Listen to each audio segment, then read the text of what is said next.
Todas as vezes que nós falamos de ampliar a visão, temos uma conexão com coisas grandes. Eu quero hoje ministrar um paradoxo do que isso representa. E é forte que Deus quer falar com você nessa noite. Amém? Mas eu preciso que você me autorize a pregar nessa noite, para que você me abençoe, para eu abençoar a sua vida. Então, agora estou confortável para pregar o que eu vou pregar nessa noite. Eu queria que você entendesse que Deus é um Deus grande, é ou não é? Criador dos céus e da terra. Uma das características quando vamos ver a natureza de Deus é que Deus não é só criador, tá?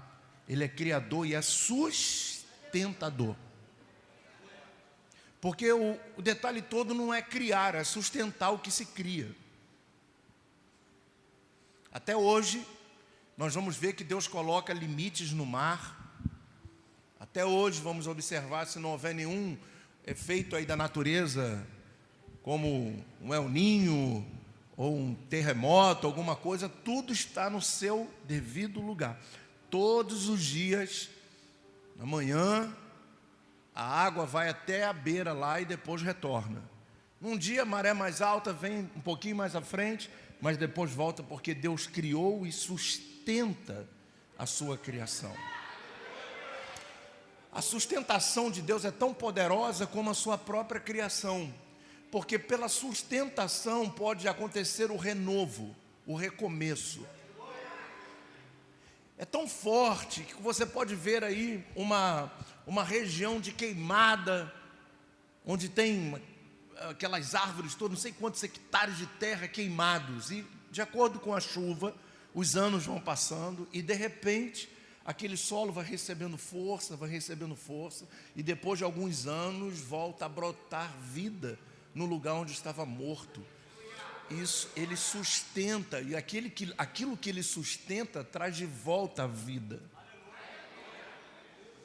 Então repita comigo: o Senhor é criador, mas é sustentador de toda a sua criação. Desde quando ele disse haja luz, nunca faltou luz. Desde quando ele disse que haja o sol e chamou 12 horas de um ciclo de um dia de dia, e colocou a lua e colocou o nome de noite, nunca mais deixou de ter noite e ter dia, porque todos os dias acontece esse ciclo, como vivemos hoje. Acordamos pela manhã, levantamos, passamos um dia, já estamos já à noite, daqui a pouco está acabando, daqui a pouquinho pela manhã começa o sol, mais um dia, mais um ciclo, porque ele criou e sustenta a sua criação. E a sustentação traz o renovo, traz a recriação daquilo que foi determinado. Isso é muito poderoso. E por isso nós precisamos valorizar as pequenas coisas.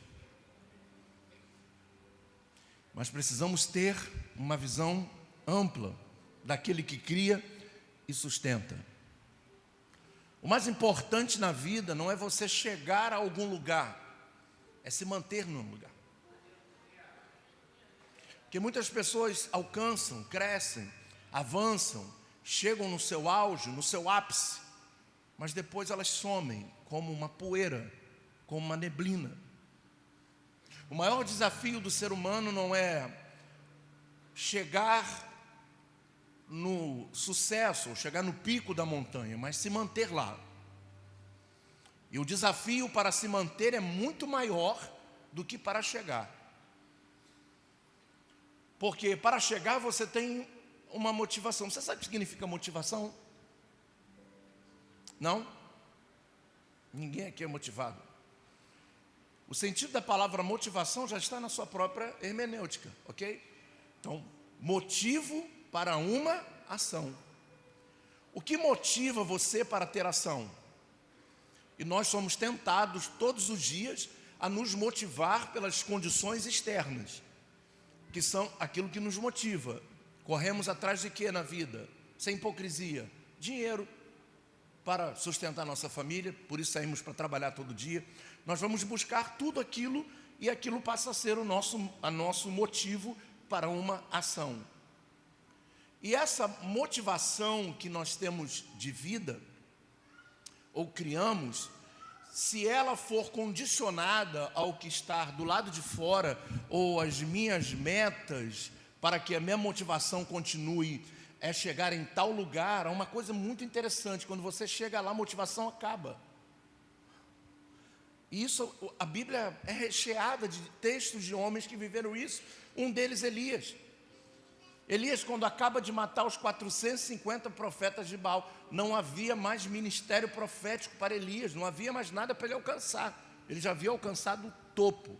O que acontece? Ele perde a motivação. Por isso, nós precisamos ampliar a nossa visão. A visão, elas tem que sempre estar alinhada, não ao que está externo, mas àquilo que está interno. E o que é interno chama-se propósito de vida. Quando você descobre o seu propósito de vida, quando você descobre o motivo pelo qual você está fazendo alguma coisa aqui nessa terra, você trabalha e você vai entender essa palavra, que você vai se destacar de outras pessoas, que muitos vão olhar para você e vão dizer assim: não, esse cara é maluco, esse cara é doido, isso aí não, porque eles não têm, a motivação é, comprar uma casa, tudo bem, todo mundo deseja isso, mas se você comprar a casa, acabou, já alcançou. E o problema não é comprar a casa, você pagar a casa, porque são 30 anos chorando, 30 anos no culto de terça, passando com o contrato na mão, 30 anos ligando para a Caixa Econômica, cantando aquele louvor: espera só mais um pouquinho, que a bênção está chegando e logo eu estou te pagando. Espera só mais um pouquinho. E aí você pode estar dentro de uma casa que você conquistou, que foi a tua motivação, e viver muito mal dentro dela. E ser o cara mais desmotivado da vida. A motivação é pelo propósito de vida. E por isso você luta, e por isso você vai. Então não tem a ver muito com certas coisas, e principalmente com as coisas externas, mas sim com as coisas que estão de dentro para fora. Seus valores, seus princípios que são inegociáveis. E quando você encontra essa motivação, há uma característica que está dentro da motivação, porque uma pessoa motivada, ela vai fazer, não quero falar sobre neurociência, não quero falar sobre isso, vamos lá. Então, a motivação, ela na verdade, ela vai fazer com que você, pelo seu propósito de vida, quando você chega a algum lugar, você vai sentir escassez daquilo, você vai precisar ir mais além, então você não consegue ficar no mesmo lugar. Você não consegue achar um lugar, um centro, ou um lugar chamado aqui está bom. Aqui está perfeito. E se você observar, a fé e a vida cristã é isso. Quem aqui pode dizer que chegou no ápice da vida cristã? Nunca vamos chegar. Sempre tem algo a mais a aprender, a conquistar, a avançar. Se eu não tiver uma visão ampla, não estou falando só para as coisas da vida, para as minhas coisas, mas estou falando para o reino de Deus, pelo reino de Deus, eu não vou ter motivação suficiente, porque eu não entendo o meu propósito de vida. E por isso muitas pessoas, elas têm alguma coisa, mas ao mesmo tempo não têm nada, porque elas não conseguem manter o que conquistaram. Já não tenha algum significado. Por isso eu pedi para que você me autorizasse a pregar essa mensagem. Nós temos um decreto sobre a nossa vida, todos nós. E se eu fosse você, eu diria amém, porque é um decreto divino, é um decreto que vem do céu, é um decreto que está além do diabo, que está além da luta, que está além da vida, que está além de tudo. É um decreto sobre a igreja, que nós seremos mais que vencedores. É um decreto, é uma palavra, isso é uma verdade, isso é uma realidade que tem que se tomar posse, que tem que se viver em função disso. Nós somos mais que vencedores, isso é um decreto. Ninguém pode mudar isso, só você. Se você não se sentir tal vitorioso, você não será. Mas se você assumir essa postura, você vai vencer. Você será não só um vencedor, mas mais que um vencedor. E eu tomo posse dessa palavra na minha vida. Amém? Muito do que nós conquistamos não prospera, ou não vai para frente, porque temos às vezes uma visão pequena, ou atrofiada, porque não temos um propósito de vida. E sem propósito de vida, a nossa motivação é condicional. Por isso nós somos muito bons em começar alguma coisa. Para começar alguma coisa é muito legal, é muito simples. Vamos lá, vamos todo mundo, e quando você começa a ver os primeiros resultados, aquilo vai te dando ânimo, você, poxa, que legal. Mas se você abre uma loja e você começa a vender na primeira semana e vende, arrebenta, você está super motivado, e se na outra semana você não vender nada? A pessoa já fica desmotivada, porque a sua motivação está sobre a condição da venda, e aquilo não é um sonho, aquilo não é um propósito de vida, mas sim o que pode dar ou não dar, e a motivação e a desmotivação vai andar junto com você. E por isso muitos dentro da igreja, um dia tão bem, um dia tão mal, um dia estão com muita fé para subir as pirâmides de Gizé, e o outro dia estão tão desanimados que não conseguem levantar da cama, tão desmotivados. Como é que vivemos esse paradoxo de lugares tão diferentes ao mesmo tempo? Porque as nossas motivações não estão dentro. As nossas guerras, que nós chamamos de interior, existe uma coisa, uma força, como o chamado de Deus, a vida de Deus em nós, ela é tão poderosa, que por mais que aconteçam os problemas da vida, isso jamais pode abafar essa vida que existe dentro de nós. Porque são circunstanciais, elas vêm e elas passam. Deserto vem, deserto passa. Doença vem e doença vai. Casamento vem e casamento não vai. Eis um grande desafio, até que a morte os separe. Vamos mudar de assunto aqui? E vamos entender que o importante dentro do projeto não é o que está acontecendo fora, é o que acontece dentro. Dentro. O que está dentro de nós é que vai fazer com que tudo mude. É de dentro para fora que vem a mudança. É de dentro para fora que existe a esperança. É de dentro para fora que existe a fé.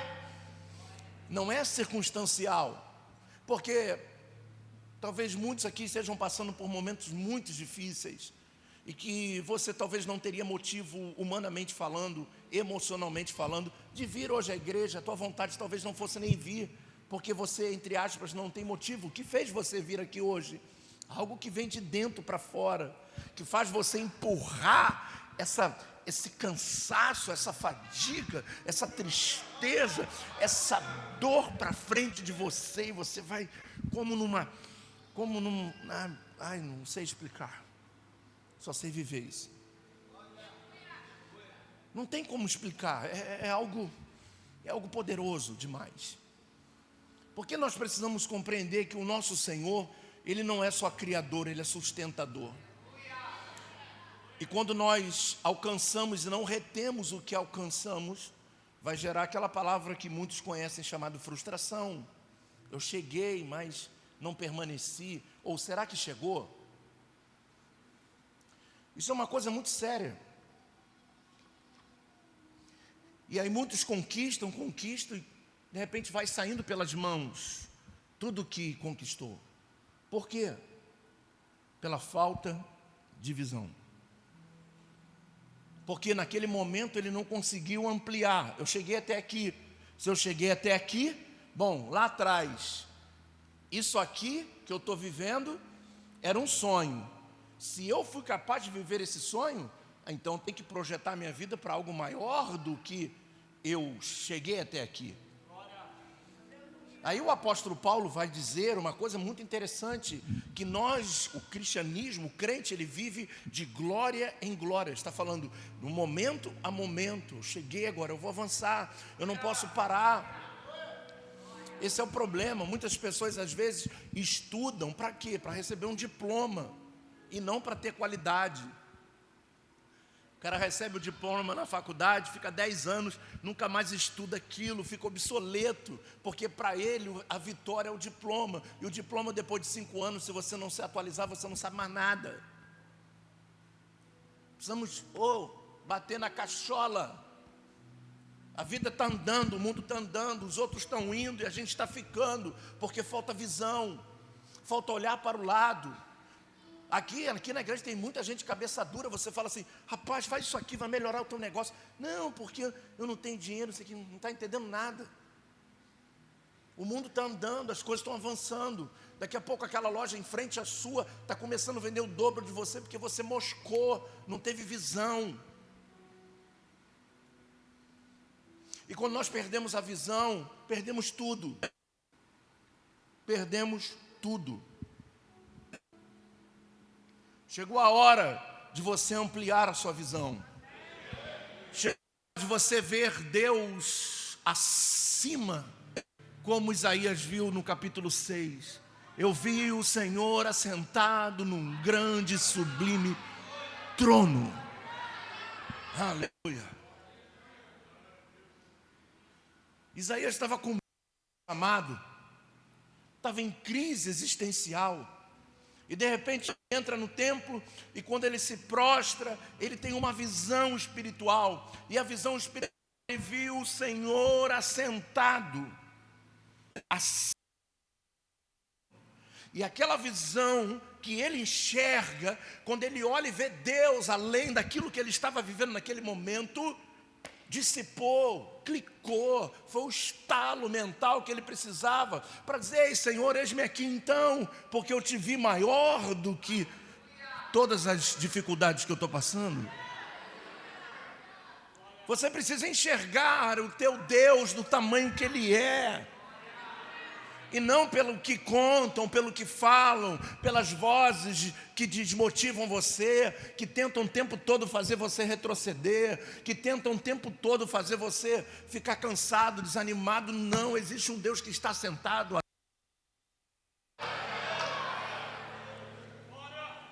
E Ele cria, e Ele sustenta. Ele não permaneça com aquilo. Ele te unge, Ele garante a sua unção. Aleluia. Diga, eu recebo essa palavra. Hora de você ampliar a sua visão. Diga para Ele, não só para conquistar as coisas maiores, para reter o que você já conquistou até agora.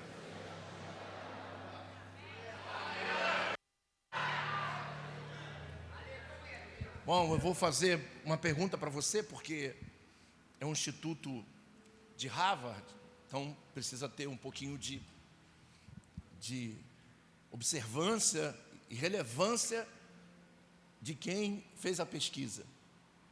Eu vou fazer um teste aqui para ver se aqui no Brasil é igual, não sei em quantos lugares do mundo foi feito, mas foi feita uma pesquisa e eu quero fazer essa pesquisa aqui com você, depois eu digo o resultado.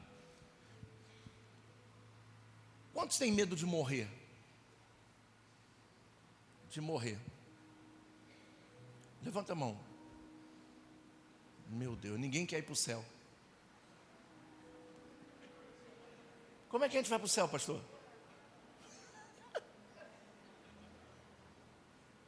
A igreja toda com medo de morrer, gente. Maranata, vem, Jesus, vem. Tem sentido isso?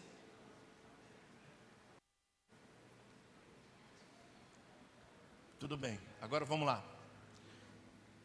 Você sabia que no mundo foi feita uma pesquisa e descobriram que, apesar da estatística aqui ser forte, até o flamenguista lá está com medo de morrer? Isso aí você tem que ter mesmo, porque tá feia a coisa para vocês. A questão é que foi feita uma pesquisa no mundo que, preste atenção nisso, 72,9% das pessoas, elas têm mais medo de perder o que ganhou do que morrer. Você sabia? Quem tem medo de perder tudo que já conquistou, tipo família, casa que comprou, quando que está pagando, fica, ai meu Deus, que luta, o carro. Quem tem medo de perder o que conquistou? Menos pessoas, né? Aqui é o contrário, sabe por quê? Porque vocês não... A gente não pode ter medo de perder aquilo que a gente não tem. Autorização para pregar hoje.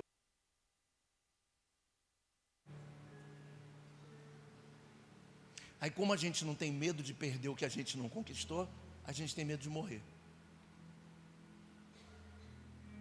Isso mostra um certificado desse tamanho, escrito assim, ó, fracassado.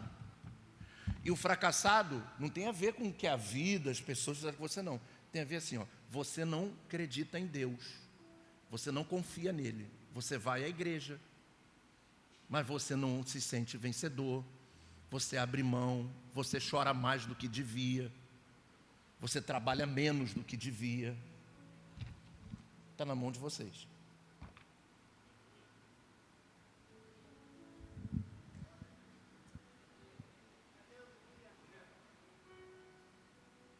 Uma das coisas que Deus me chamou para fazer não foi para animar palco.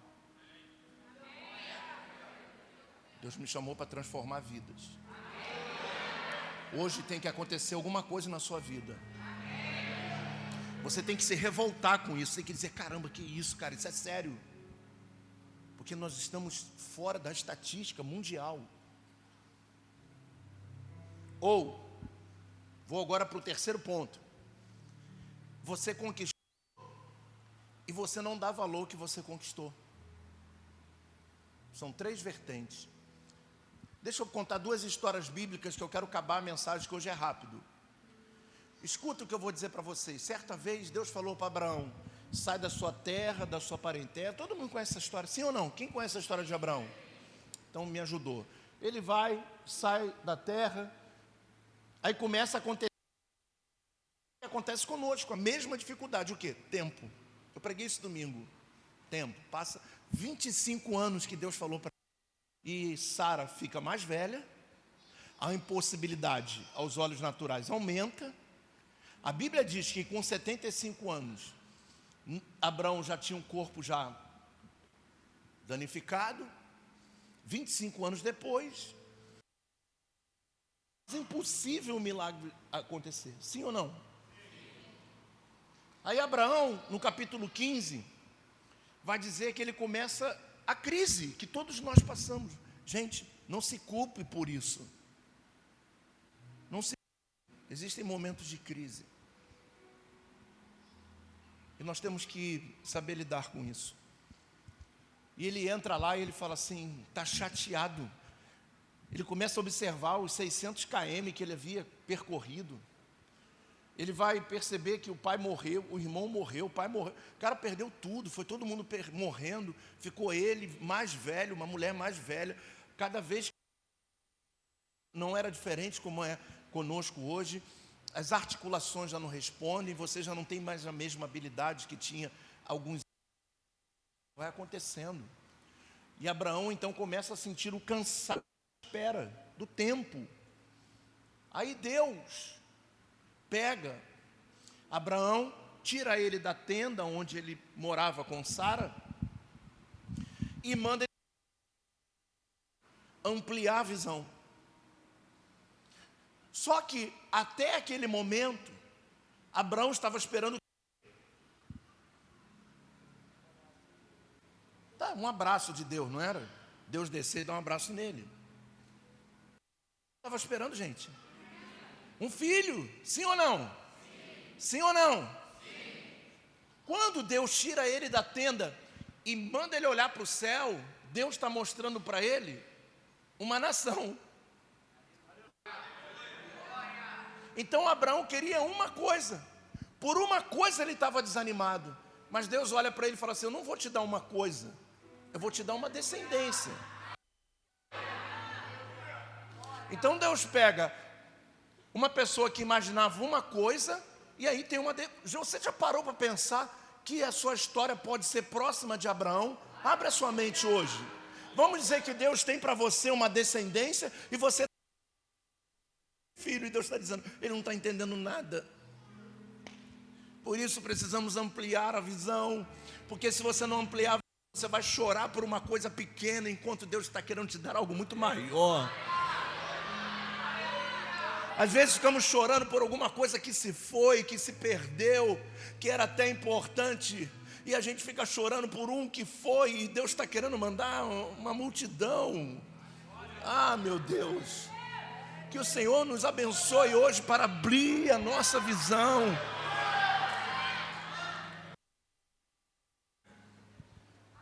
Ficamos mal, arrasados por um, enquanto Deus está mostrando um monte.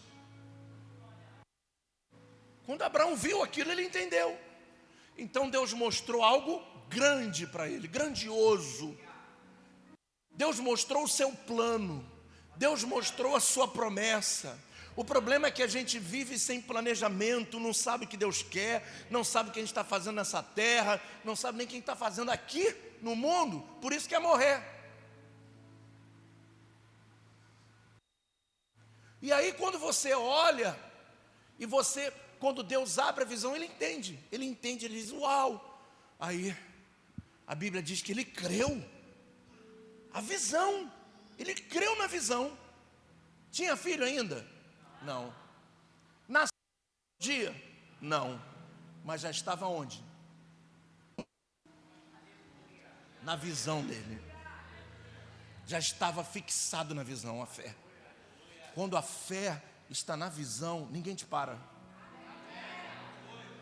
Ninguém para você, nem você consegue se parar, porque tem essa oportunidade, sabia?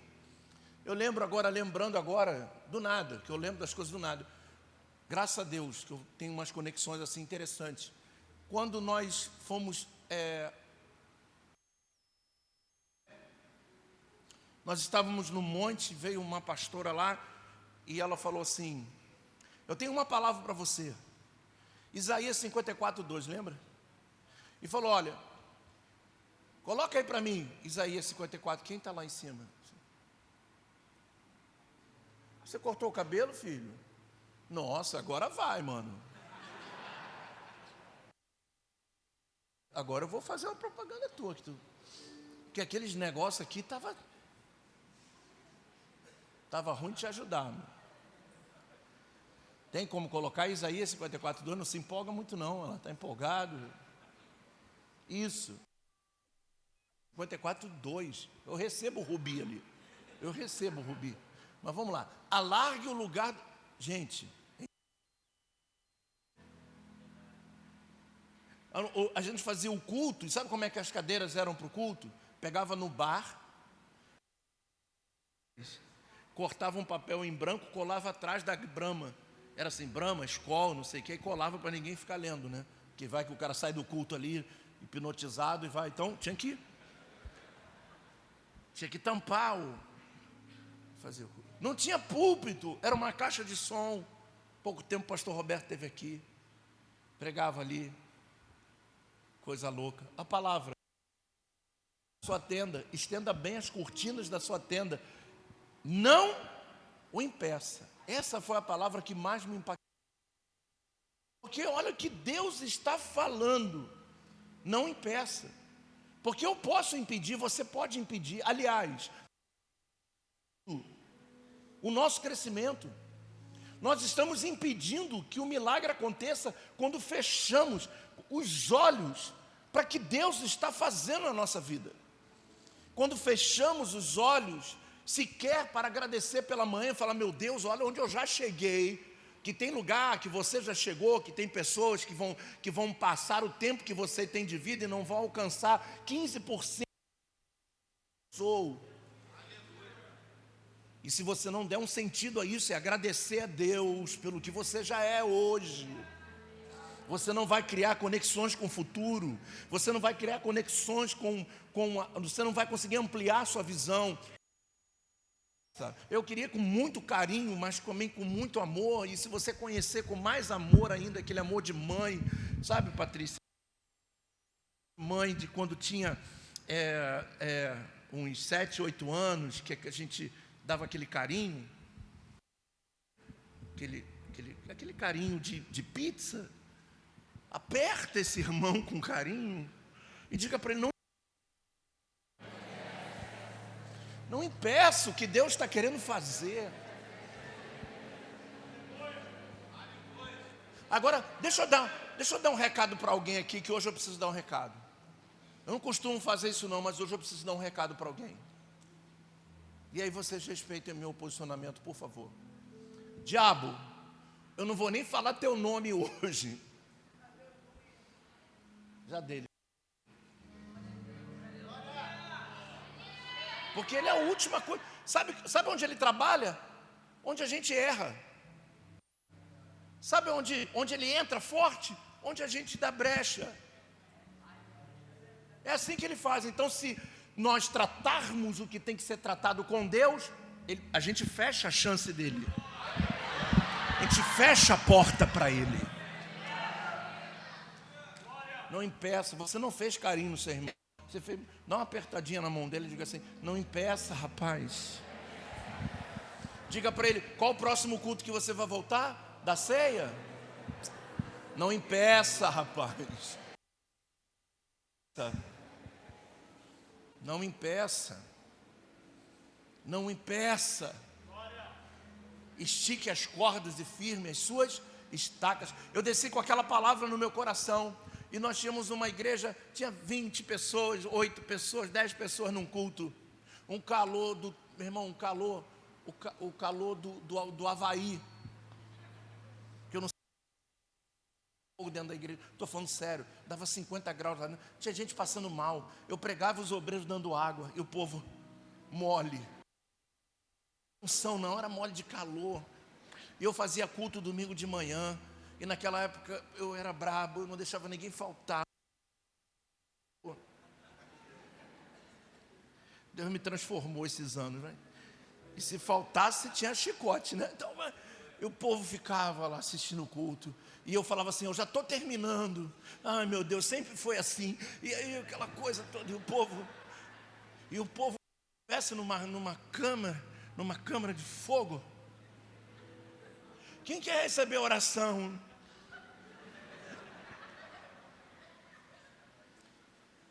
E à noite, a mesma coisa.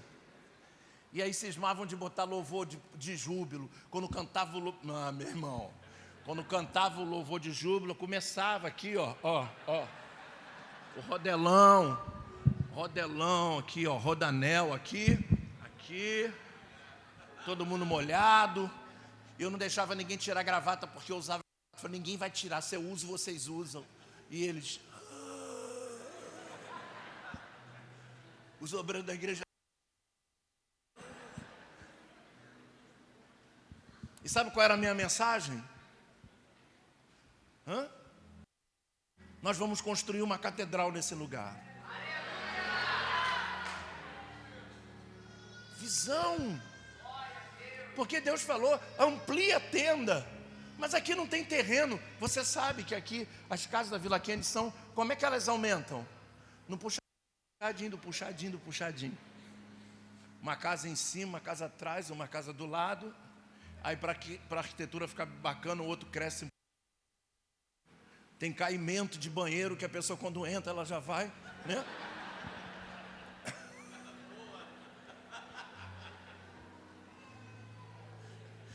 Tem casa que tu abre o portão aqui. Na Vila Kennedy tem 3 escadas, 4. Vai para onde essa daqui? Não, essa aqui vai para casa lá de trás. Não, tem uma lá atrás, ainda tem uma lá que é em cima da outra, que é da outra. Não tem para onde crescer. E tinha esse terreno imenso aqui, tudo parado. E aí, a ordem do seguir, como foi o seu testemunho semana passada. Que coisa linda. A ordem que Deus dá. Pega, compra manda fazer no marceneiro e vai e finca aonde você crê que Deus vai ampliar. E tá maluco, vou fazer 4 estacas, não sou vampiro nem nada. Fui lá, mandei fazer 4 estacas, mandei plainar, invernizar e vim. Sabe onde estão essas estacas? Aqui.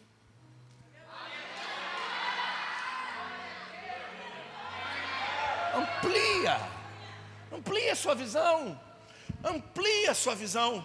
Chegamos aqui, vimos, está tudo bem nada. Ainda tem um monte de coisa que estou pensando lá na frente. Porque o meu Deus que me garantiu chegar até aqui, Ele vai me garantir chegar até lá. Pega a sua mão, levanta assim, bate forte na mão do seu irmão, diga: você pode, irmão. Você é capaz, irmão. Só amplia a visão. Olhe e acredite. Vai na luta, vai nessa força. Vai nessa força. Agora repita comigo. Tira 4 anos de aluguel. Quanto? 12 anos. Temos 4 milhões de investimento aqui. De onde vem isso? Quem tem? Fecha agora. Quem tinha 4 milhões de 12 anos atrás, se manifeste agora. Não seja avarento. Foi você que construiu. Foi nada. Foi um pouquinho de um pouquinho de outro. E vai para lá. E os jovens foram para a rua vender cloro. Eles vendiam cloro e diziam: lá, vendendo cloro. E iam para a rua. Teve uma vez que eles venderam 4 mil, venderam 2 mil cloro na rua. Até hoje pedem o cloro da igreja. Porque limpava mesmo, limpava tanto que fazia coisa boa. Todo mundo vendendo, todo mundo no mesmo propósito, todo mundo na mesma visão. Quando você e a tua casa está alinhado no mesmo propósito, ninguém para vocês, ninguém para vocês. Quando vocês estão no mesmo foco, na mesma direção. Cara, eu tinha vontade de pedir alguém para te dar um cascudo, mas eu não posso fazer isso. Mas você pode, Rosane, dá um cascudo nele. Isso. Não, cascudo, isso aí é de cascudo. Pode dar que eu estou dando. Isso. Deus mostra algo grandioso. E Abraão saiu de lá como? Sara não engravidou naquele dia, mas ele viu e creu. Sai daqui cheio de fé hoje. Venha passar hoje aqui no corredor com fé, irmão. Porque Deus que abre porta está aqui nessa noite. Deus que fecha a porta também está aqui nessa noite. Deus do milagre está aqui nessa noite. Agora vem um lado B. Certa vez, Elias, lá no capítulo 19 de 1 Reis, vai dizer o seguinte: que Elias, determinado, era um homem tão cheio de Deus, que ele diz assim, não, no capítulo 18 ele vai dizer isso: não vai chover aqui em Israel durante 3 anos e meio, e será conforme a minha palavra. Sabe o que Deus fez? E ele ainda disse o seguinte: nem relva, aquela coisinha de manhãzinha que vem na plantinha, nada. 3 anos e meio não choveu. Foi ou não foi? Elias sai de cena. Já está na época do profeta Eliseu. A chuva tinha que voltar. Sim ou não? Sim ou não? Sim ou não, gente?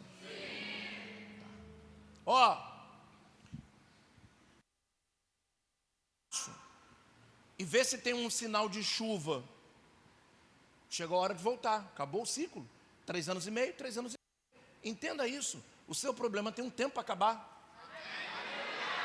Até lá, suporte, glorifica, adore, aproveite de melhor forma possível.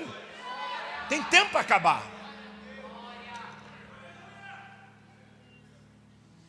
Foi lá a primeira vez, nada. Foi lá a segunda vez, nada. Foi lá a terceira vez, nada. Foi lá a quarta vez, nada. Eu imagino já o garoto. Se eu faço isso com o garoto daqui, ele está como? Por dentro. Miserável esse bispo. Mandando eu subir lá no terraço à toa, não tem nada. Na quinta vez, não tinha nada. Na sexta vez, não tinha nada. Na sétima vez, ele sobe e diz assim: olha, tem uma nuvem que eu fiz questão até de medir. Coloquei a mão lá e vi que é do tamanho da mão de um homem. O profeta diz assim: esse é o sinal. O Deus que mostra muito e o Deus que mostra pouco. O importante é que você veja.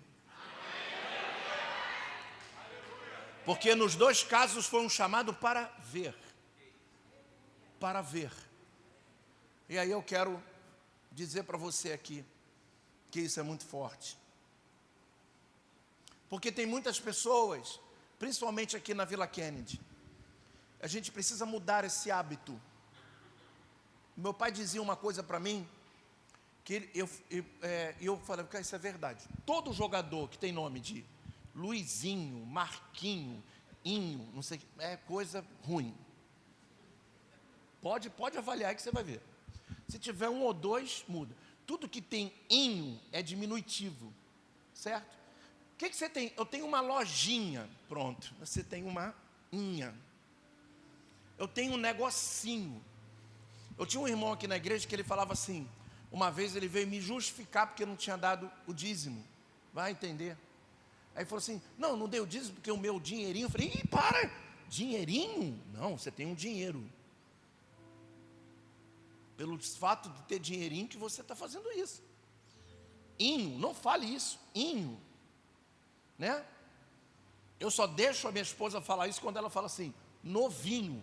Aí, fora isso, esquece isso. Mude o vocabulário. Lojinha, negocinho, uma portinha, um negocinho que deu. E Deus dá negocinho para quem?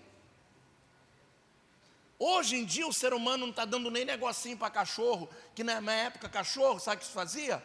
Angu, bofe, batia, jogava lá e o cachorro se lambuzava todo de angu com bofe, deitava na varanda e ficava. Hoje em dia o nenenzinho está mal, leva para o hospital, 3 mil uma consulta, nunca deu 3 mil de oferta. Hoje em dia está complicado. A esposa fala, estou precisando de uma roupa. Não, porque o Leozinho, tadinho, ele está... Vamos tem um hospital 24 horas. Tem alguma coisa contra bicho? Não. Cuida dele. Nada a ver com isso. Só estou dando uma ideia de como os valores estão estranhos. E aí Deus te deu um negócio. Aí como é que você vê o negócio que Deus te deu? Tem um monte de gente aqui, Deus te deu um negócio para você prosperar, mas você enxerga como uma nuvenzinha. Enquanto você não ampliar a sua visão, entender que é dessa nuvenzinha que pode vir uma grande chuva, vai ser só um negocinho que você tem, mais nada. E por isso não prospera no que tem. Deus deu, tem, mas não consegue fazer a coisa acontecer. Aí diz que é o Lula, diz que é o dinheiro, diz que não é nada disso. É você que não consegue enxergar o teu sucesso. Você não consegue enxergar o que está por trás daquela portinha. Pode ser uma franquia. Só escutei um glória a Deus aqui. Pode ser tão diferenciado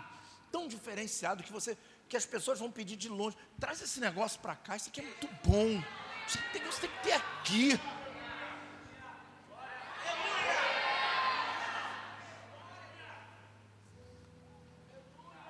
É o Deus que mostra a descendência, é Deus que mostra uma nuvenzinha. O que vem para mim? O que sobra para mim então? Enxergar. O que eu tinha? Nem a nuvenzinha. Porque dos primeiros anos da igreja, eu pegava o meu salário para pagar o aluguel da igreja. Eu peguei o carro que eu tinha, dei e fiquei andando não sei quanto tempo de Kombi. Eu e minhas filhas andando de Kombi. A Kombi tinha uma folga na direção, que eu ficava assim. Eu entrava naquela compra e falei, Senhor, em nome de Jesus, mas por que eu precisava da compra para buscar os irmãos? É visão.